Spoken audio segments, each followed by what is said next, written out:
Good afternoon, everyone. It's Kirsten here from Kirsten Foss Coaching on a Thursday episode of Spa Business Break. So we are in September. Holy cow, summer went just like that. And once again, for those of you that are seasoned spa owners, we are hitting a time when some of you are able to have a little bit more space in your schedule to work on growth initiatives after a really busy summer.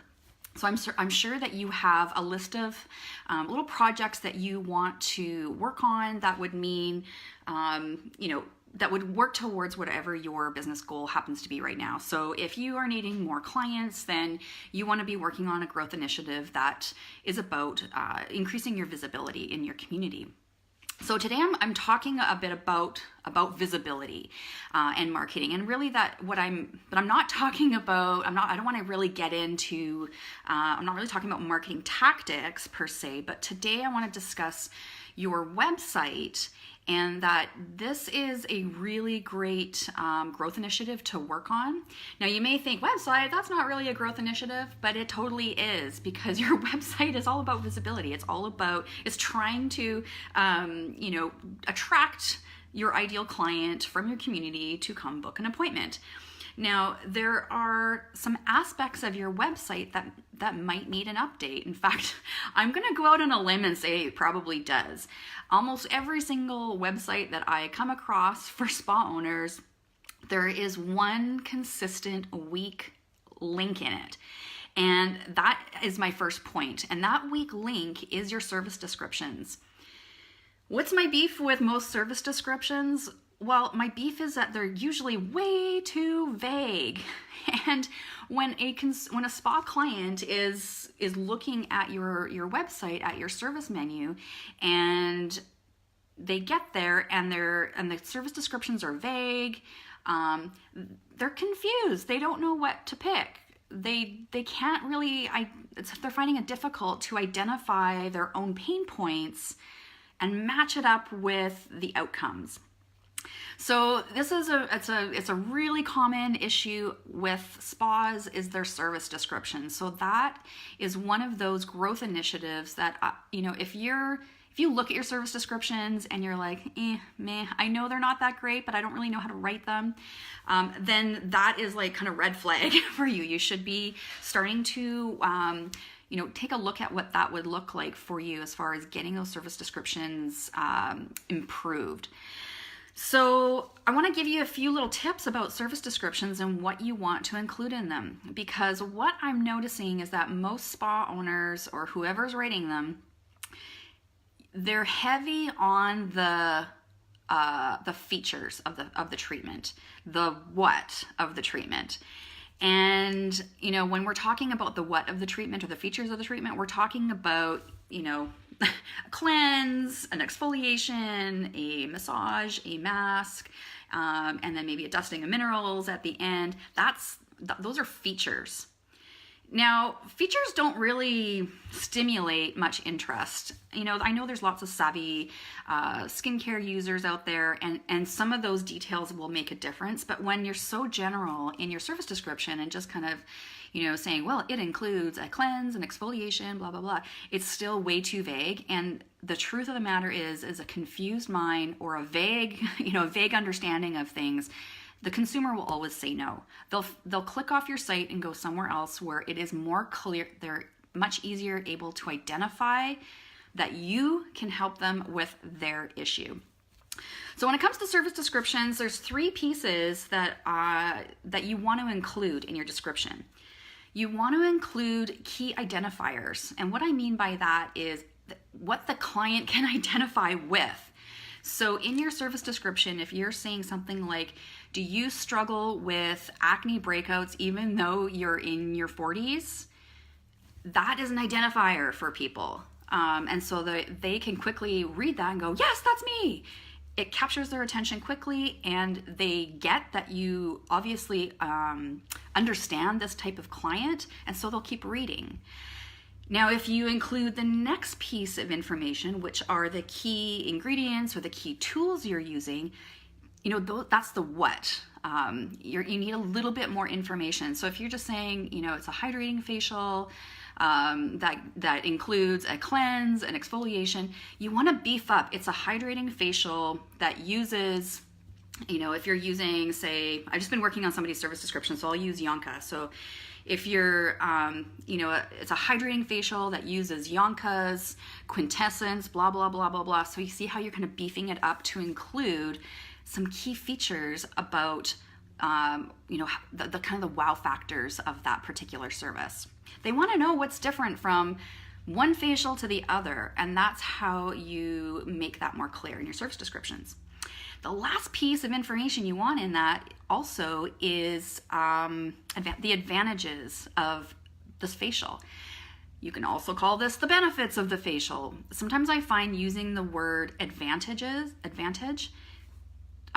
stimulates our minds to think about writing, what those key words would be. What's the advantage of this hydrating facial? So, the advantage is your skin looks more supple, it feels more smooth, makeup goes on nicer. There's a whole bunch of advantages, but that is one of those pieces that keeps getting left out of service descriptions.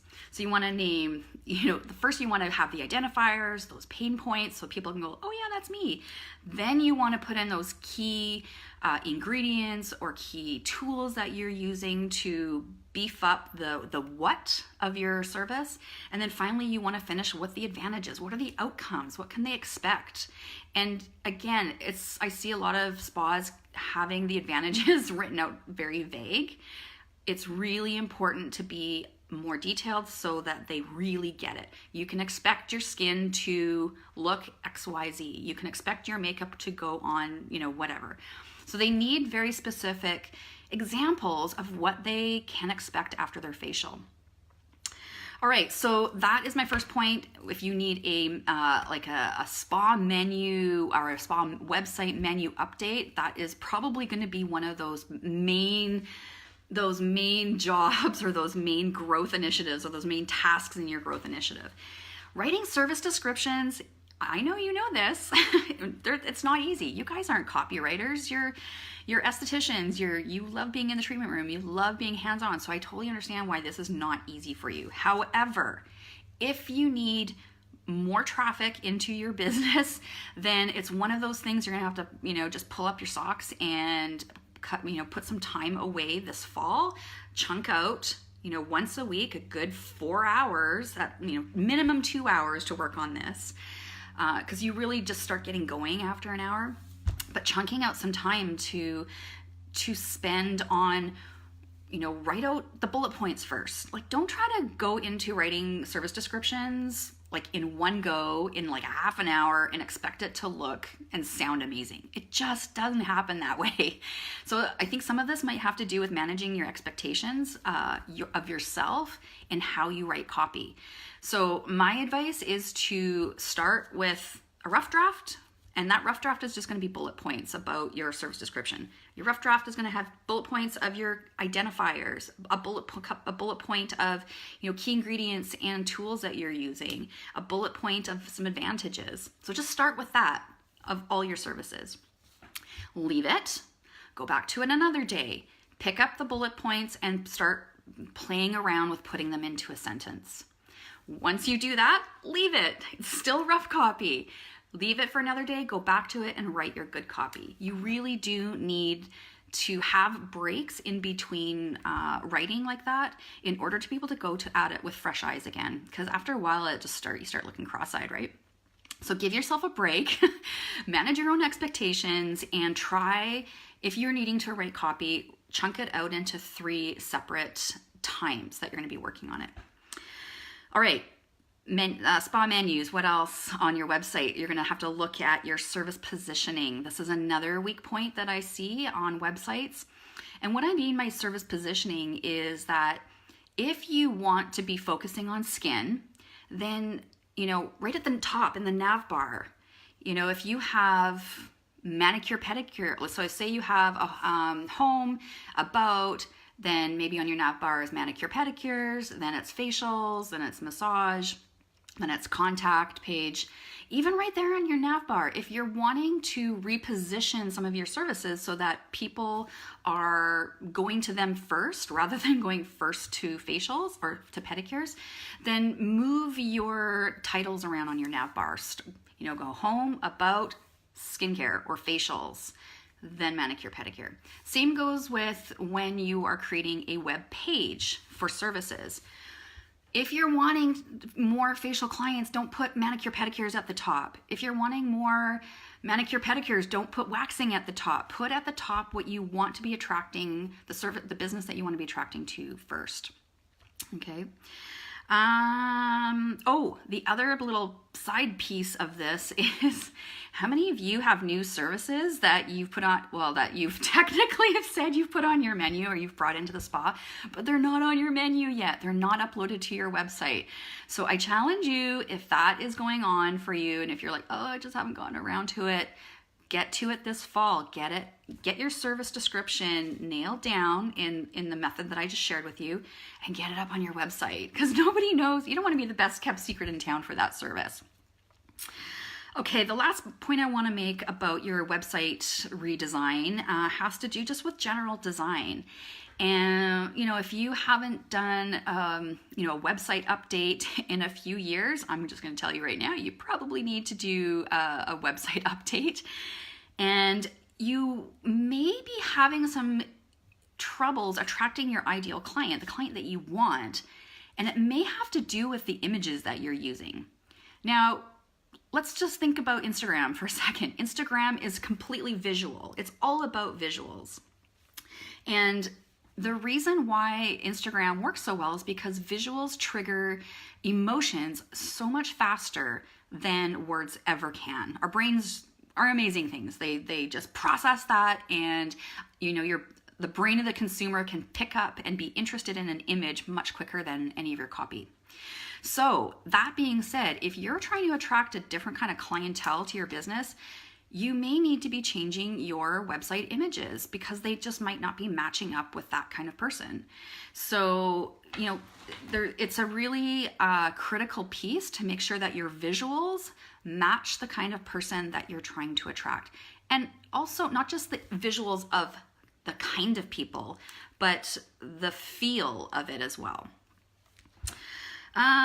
And one last piece about just general design has to do with just kind of general disorganization on a website. So I know you guys aren't web designers. I know a lot of you have had to create your own website because you're bootstrapping it. I've been there. I totally get it. But there does get to a point where you need to start fine-tuning things because your client attraction system isn't working for you, and your website is a very, very strong client attraction tool. So we got to make sure that your images are right, your copy is right, attracting the right people, and that it has an organized flow to it, so that it's, clients there's things not all over the place and distracting the visitor to your site. It needs to be very just simple, with call to actions, clear call to actions, not cluttered, not a lot of images, not a lot of copy. Again, that goes to that a confused mind will always say no. So if somebody gets to your homepage and there's just a lot of stuff on there and they don't know where to read, there's a special over here and this over here and that over there, they just get overwhelmed and get distracted and may get onto a piece of information on your site that actually really isn't leading them anywhere to a booking. So those are three main points. If you are getting the sneaking suspicion that you need to do a website update, you want to look at your service description copy for sure. That probably needs a redo. You want to look at how you're positioning your services on the actual website. And then finally, just your general design with images and just organization and general kind of making sure things are decluttered on your website so they're easy for consumers just to kind of glance at. The thing is, when we're looking at digital media, we're scanning. Our eyes are just scanning. We've been trained to do this when we're reading online or just looking at things. So it needs to the design needs to be easy to look at, quick to identify where you want them to look at, the action and the actions that you want them to be taking. All right, I see I got a couple people watching here. Just seeing if I've got any comments. So if you have any questions about, about your website and you're like, I don't know, is it okay? I think it's okay, or I know I need to change this, then just pop it in the comments. I'd be happy to give you a little bit of guidance there. So if you've got something like this as a growth initiative that you need to get on, the Spa Business Labs, my group coaching program, is starting up again for September. There's only 3 times a year that I onboard for that, and that's third week of September, second week of January, and the beginning of June. So if you know that you want some support going through your growth initiatives, whether it's a website update, whether you are if you're wanting to work on your marketing for this last quarter and into January, whatever it is, if you want support, the Spa Business Labs is a fantastic resource for you. Really small group. There's only a max of 6 people, 6 spa owners in each group. We meet every 2 weeks, starting September 18th. That's a Tuesday. I only have a Tuesday group left. My Monday group is completely full. So yeah, we meet every 2 weeks. It's in a mastermind format. So what that means is that all the labbies meet for the Tuesday group on a Tuesday morning at 10 a.m. Pacific, and each person has 15 minutes of my undivided attention. So you bring your question, your concern, maybe it's like, I don't even know where to start, help me out. And you and I have 15 minutes of time for me to coach you to explain things to me. And the beauty of this style is that your other labbies in the group are on the call as well.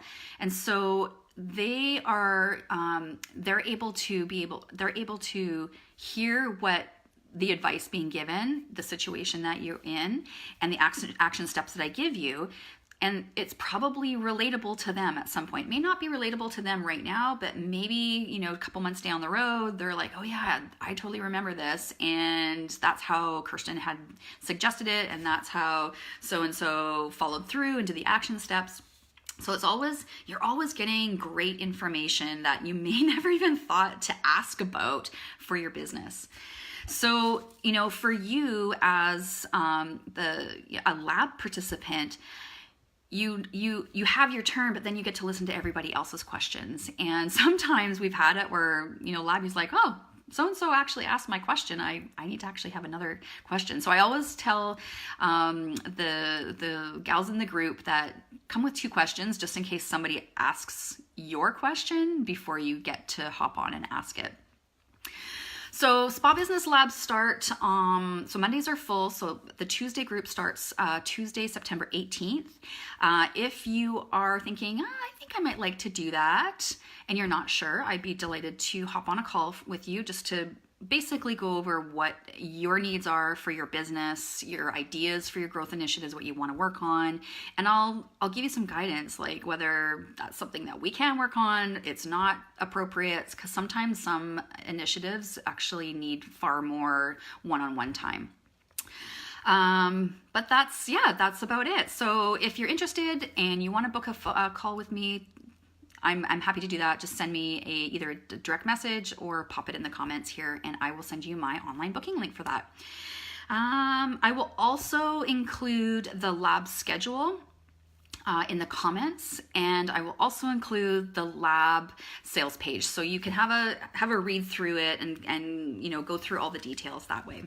All right, any questions, any comments? I'm here for you. I'm in my office. I'm working on all sorts of stuff. Nose to the grindstone, just like you guys are, I'm sure. Thank you for joining me for the Spa Business Break, and I will be back here next Thursday at 12 noon Pacific. Bye.